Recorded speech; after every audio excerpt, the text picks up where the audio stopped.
નમસ્કાર, સમાચાર સાથે હું હિના. બુલેટિનની શરૂઆત કરવી છે કે જ્યાં 20 શાળાઓને બોમ્બથી ઉડાવી દેવાની ધમકી મળી છે. દિલ્હીથી આ ઘટના બની છે. 20 શાળાઓ એવી છે કે જેને બોમ્બથી ઉડાવી દેવાની ધમકી મળી. શાળાઓને ધમકી ભર્યા ઈમેલ મળતા દહેશતનો માહોલ છે. એક અઠવાડિયામાં ત્રીજી વખત ધમકી ભર્યા મેલ મળ્યા છે. પોલીસ, બોમ્બ સ્ક્વોડ, ફાયર વિભાગની ગાડીઓ હાલ ઘટના સ્થળ પર પહોંચી છે. તમામ શાળામાં સઘન તપાસ હાથ ધરવામાં આવી.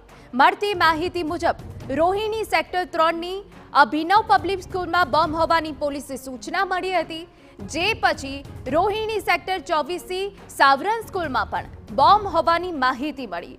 એક પછી એક 20થી વધુ શાળાઓને આ પ્રકારની ધમકી મળ્યાનું સામે આવ્યું. જે બાદ પોલીસ દ્વારા તમામ શાળાઓમાં સઘન તપાસ હાથ ધરાઈ. તો સાયબર સેલ પણ ઈમેલ ક્યાંથી મોકલ્યો તેની તપાસમાં લાગ્યું. છેલ્લા 3 દિવસમાં દિલ્હીની અનેક શાળાઓને આ પ્રકારની ધમકી મળી ચૂકી છે.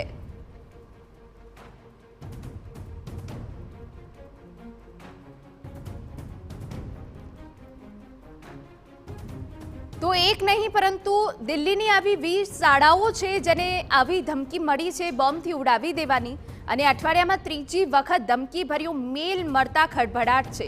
પરંતુ આખરે આ મેલ ક્યાંથી આવી રહ્યા છે તેની તપાસ હાલ કરાઈ રહી છે.